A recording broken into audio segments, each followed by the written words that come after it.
Welcome to Housekeepers Half Hour. This is a reproduction of a radio show that was broadcasted by the United States Department of Agriculture in 1926. Disclaimer: do not assume contents of this production reflect current scientific knowledge, policies, or practices. Today's broadcast was released March 4th, 1926. What to have for dinner. Here's another Lenten dinner, easy to prepare, and made up of materials you can get anywhere at this time of year.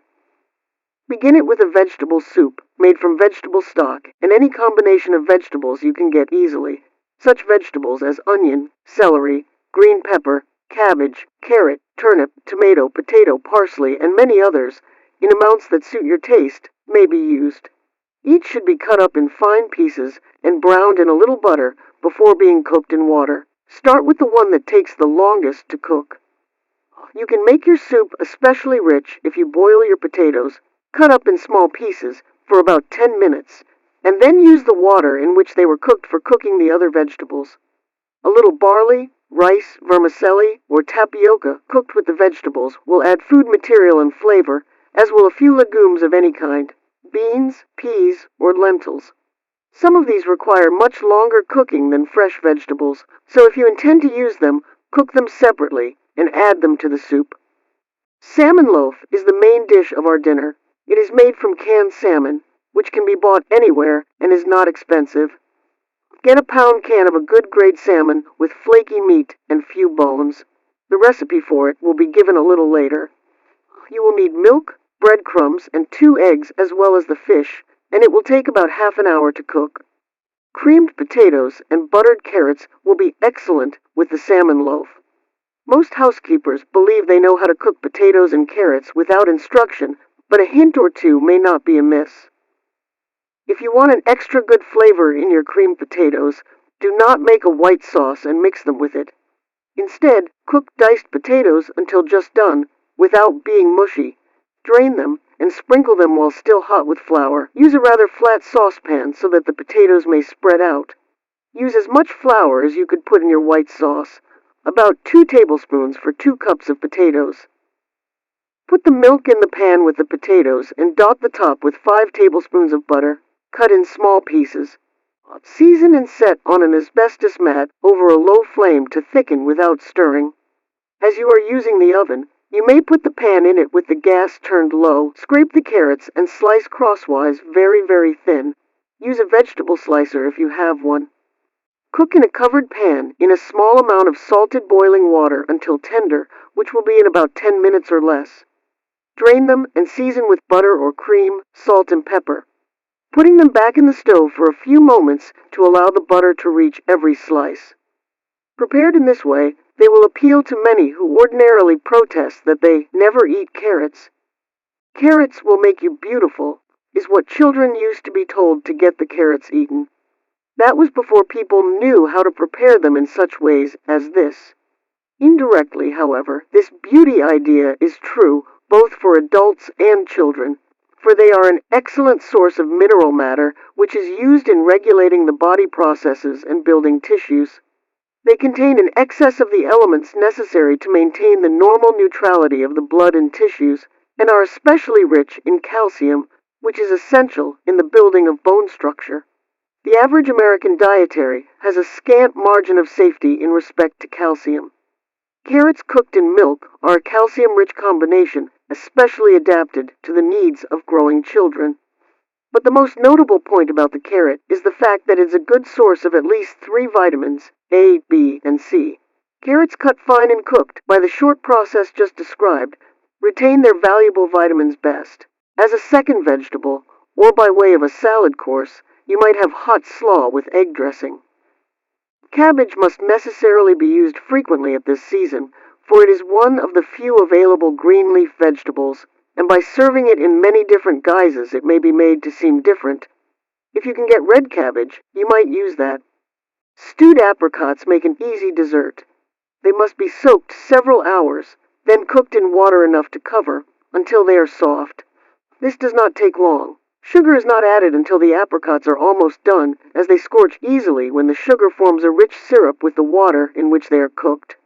The entire menu is as follows: vegetable soup, salmon loaf, creamed potatoes, quick cooked carrots, hot slaw with egg dressing, stewed apricots.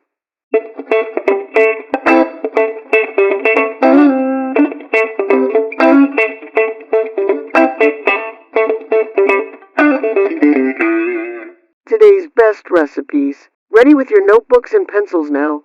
Here are today's best recipes. First, salmon loaf. Get a pound can of good grade salmon with flaky meat and few small bones. Prepare it by draining off the oil, unless you like its flavor, and picking out all bones and pieces of skin. Break the meat up into fairly small pieces with a fork. Add an equal quantity of soft breadcrumbs taken from the center of the loaf. Then add 2 well-beaten eggs, salt, pepper, chopped parsley, and sufficient milk to moisten, about 1/2 cup.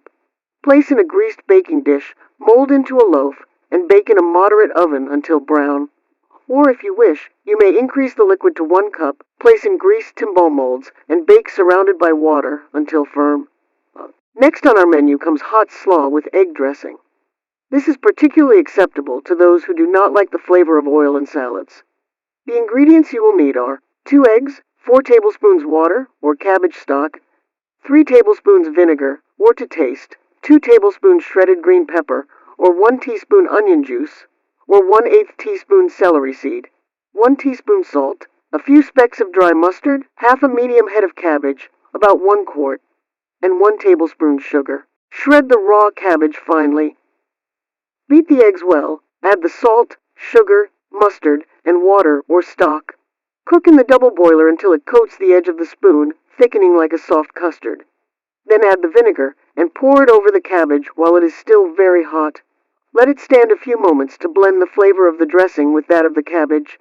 This may be served cold as well as hot. It's worth remembering that the egg yolks used in this dressing contribute iron, fat, and other valuable constituents to the diet, and that the raw cabbage itself is one of the best foods we have as a source of vitamins.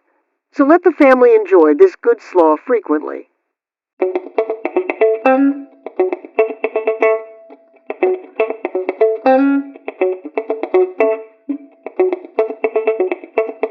Questions women are asking. Question: do cereals for children need to be cooked several hours? Answer: cereals for children, as well as for grown-ups, need to be cooked only until the grains, or whatever form the cereal is in, are soft and palatable. Starch, which is one of the chief food materials in cereals, does not taste good unless it is thoroughly cooked. Formerly, raw starch was thought to be very indigestible, and that led to the idea that cereals, especially for children and persons of delicate digestion, should be cooked for long periods. Many of the packaged breakfast cereals now on the market have been partly or wholly pre-cooked. All some of them need before serving is brief cooking in the double boiler.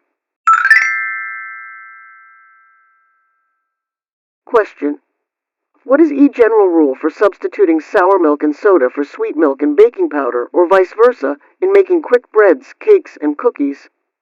Answer: when proportions are given in terms of sweet milk and baking powder, an equal quantity of sour milk may be substituted and enough soda used approximate to neutralize the acid, or a scant half teaspoon for each cup of sour milk. In the case of thin batters, the soda and sour milk generally furnish enough leavening, but for thick hatters or doughs, baking powder is usually needed in addition.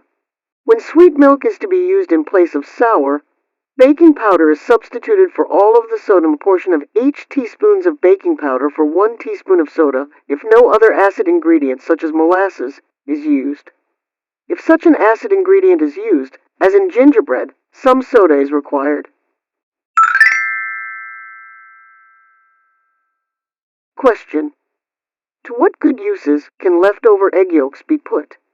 Answer: the egg yolk contains a larger percentage of iron than almost any other food. For this reason, it is invaluable in the diet of children who get plenty of calcium from milk, but are not likely to get enough iron. Egg yolks can be cooked hard without the addition of any fat, for they themselves contain a large amount of fat. This cooking can be satisfactorily done in a double boiler. Hard-cooked egg yolks, mashed and seasoned, make a very good filling for sandwiches. Egg yolks, raw or hard-cooked, make good salad dressings. Chopped beef mixed with raw egg yolks contains a higher proportion of iron than almost any other meat dish. It can be broiled in cakes or baked in a roll. It has a very delicate flavor and is therefore recommended for the sick. Hollandaise sauce, which consists chiefly of egg yolks and butter, is good to serve with fish and is particularly appropriate for this purpose, since most kinds of fish contain less iron than meat and far less fat. The proportions usually given for hollandaise sauce are rather alarming for the economical housekeeper because of the large amount of butter called for. For everyday purposes, a simpler sauce made out of 4 yolks, 2 teaspoons of lemon juice, a half cup of water, with salt and cayenne pepper to taste will do. The ingredients should be combined in the top of a double boiler and cooked with great care over hot water. It is necessary to beat the mixture even after it is taken from the hot water to prevent curdling. Question: what is a salad? Answer: literally the word salad means something salted. If this definition is accepted, a stalk of celery or a radish is really a salad. Common usage, however, applies the term salad to any dish that consists chiefly of or includes a certain amount of some fresh, crisp vegetable. Some salads contain also meat, others fish, cheese, eggs, fruit, or nuts. In the opinion of experts on nutrition, it is the green leaf that gives to salads their peculiar value, for it supplies a kind of vitamin that is found in few other foods. Busy housekeepers will do well to remember this fact. The elaborate salads may taste good, but their special value lies in the green leaves which they contain. Question: what advantages, if any, are there in the use of pectin in making jellies? Answer: pectin, sugar, and acid in the right proportions are necessary in making jelly. Adding pectin to the fruit juice may be helpful for several reasons. Delicious jelly can thus be made from the juice of peaches, cherries, strawberries, and other fruits that do not naturally contain enough pectin. Also, the housekeeper can be more sure of success and of a jelly of just the right texture. Color and flavor, too, can sometimes be improved because the juice need not be boiled so long in order to reach the proper degree of concentration. The process is, therefore, shortened, and the housekeeper relieved from some of the hottest and most tedious part of jelly making by the right use of pectin extracts. Pectin extracts should, however, be used only in relatively small quantities with rich, full-flavored fruit juices to supply the lack of natural pectin. When pectin is added to watered juices to conceal their poor quality, the jelly has low food value and flavor. Question: can the pectin in citrus fruit peel be extracted at home for use in jelly making? Answer: yes. Pectin can be extracted from the fresh or the dried peel of citrus fruit. Thick-skinned oranges and lemons are best for this purpose. Since the citrus pectin extracts develop a somewhat strong flavor on standing, it may be best to collect the peel now while citrus fruits are plentiful and wait to make the extract until just before the jelly making season. Send to the Department of Agriculture for Circular 254, which gives full directions for making these pectin extracts at home. You can find the link to this circular in the comments below. Question: can tarnish be removed from silver without rubbing? Answer: yes. Tarnish on silver can be removed by the electrolytic method. Various commercial devices for this, which can be bought for use at home, or it can be done in the following way. Fill an enameled or agate-ware kettle partly full of water, in which has been dissolved 1 teaspoon of either washing soda or baking soda, and 1 teaspoon salt to each quart of water. Heat this solution to the boiling point, put in strips of aluminum or bright zinc, add the tarnished silver, and boil it. The silver must be covered completely by the water, and each piece must be in contact with the aluminum or zinc, either directly or through other silver. Often the tarnish has disappeared. The silver should be removed from the kettle, washed, and dried with a clean, soft cloth. Question: my waxed floors look grimy. How shall I clean them? Answer: remove the film of dirt and wax, which darkens the floor, with a cloth wrung out of warm soapy water, or better still, a cloth moistened with turpentine or gasoline. Remember, though, that turpentine and gasoline are very inflammable, and do not use them in a room with an open fire or a lighted lamp or candle. After the dirty coating has been removed, but be sure it is all removed and that the floor is clean and dry, apply a little more wax and rub it in well with a woolen cloth or a weighted brush. Be careful, however, not to apply too much wax. Question: what is the hard deposit in tea kettles? How can it be removed? Answer: it consists of calcium sulfate, commonly called gypsum, carbonate of calcium and magnesium, known as dolomitic limestone, or a mixture of these two substances together with small amounts of silica and oxides of iron and alumina. If the deposit is not too heavy, it can be removed with a hot solution of vinegar or commercial muriatic acid, 1 part of which has been diluted with 5 parts of water. The acid solution should be handled carefully as it is corrosive. Frequent applications will keep the kettle free from deposits. If the deposit is allowed to become thick and hard, there is no practical method of removing it. Question: what is the red sediment which deposits in some well waters? Is it harmful? Answer: it consists of oxide of iron which was held in solution by carbon dioxide in the form of ferrous bicarbonate. When the water is boiled or allowed to stand, the carbon dioxide escapes in the form of a gas, and the iron oxide, commonly called iron rust, is precipitated. It gives the water an unpalatable appearance, but is not harmful. Publication available: Farmstead Water Supply. You can find this publication link in the comments below. Question: is sodium fluoride, which is used extensively about households and other places for the destruction of roaches and on chickens to kill lice, poisonous to human beings?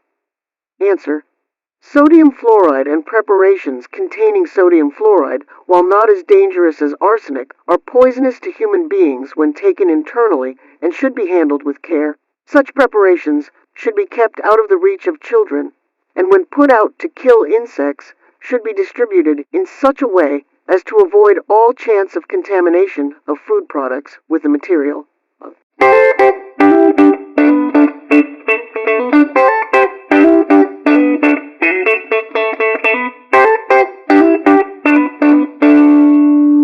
Getting ahead with the spring sewing. Underwear for the children. At this time of the year, mothers are busy planning and making children's underwear for the summer months. If one could take a peek into the homes where this work is being done, many methods of cutting expenses and other helpful ideas could be obtained. Because the children are constantly growing and need new and larger underwear every spring, the cost item is comparatively large unless one does very careful planning. It is not always necessary to buy new materials. For the smaller child, it is often possible to use the large portions of father's worn-out shirts for petticoats and panties, and very often little dresses may be made from them. If, because of fashion, the mother feels she must discard her old petticoats before they are worn out, these may be used very successfully for making slips, petticoats, and bloomers for the children. It will be found that the full skirts of the past will make several pieces of children's underwear for the present. If the tops of last year's slips are worn out, new and larger tops of a substantial material may be added for the coming season. Outgrown dresses of last year may be made into underwear, providing the color and texture are suitable. For example, such materials as linen, cambric, broadcloth, and other fabrics in solid colors may be used in this way. If it is necessary to buy new materials for the spring underwear, there are many to be found in the stores which will wear and launder well. For the tiny little girls, there are fine nainsook, silk and cotton mixtures, dimities, and some of the fine mercerized fabrics. For her older sister, sateen, mercerized cotton satins, longcloth, cambric, unbleached muslin, and poplin may prove to be very satisfactory. For the boy of almost any age, sateen and dimity of a heavy quality are both very durable and cool for summer wear. White will be found to be much more suitable than colors. The one exception to this is the bloomers that match or harmonize with the frocks or the dark blue or black sateen that is used for the little girl who is beginning to be too old to wear bloomers that match. It is desirable to have 2 pairs of bloomers for each dress, as they usually wear out first. Slip patterns may be made by cutting any simple dress pattern lower in the armholes and neck. In lengthening the bloomer pattern, an equal amount should be added to the upper leg and the lower leg.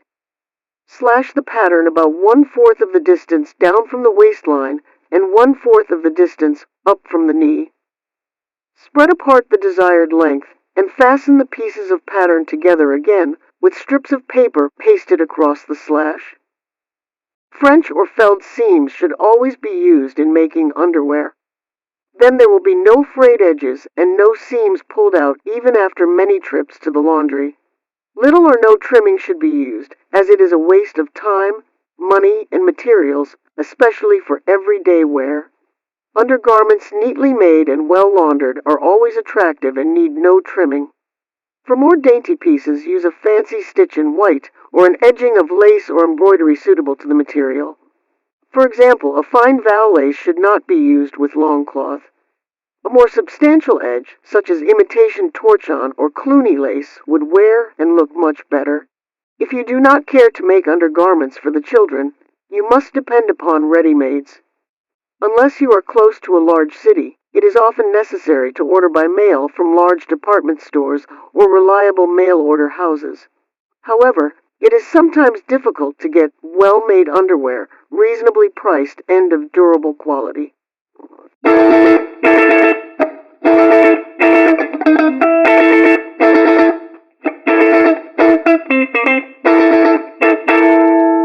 Sewing questions. Question: how shall I determine what colors are most becoming to me?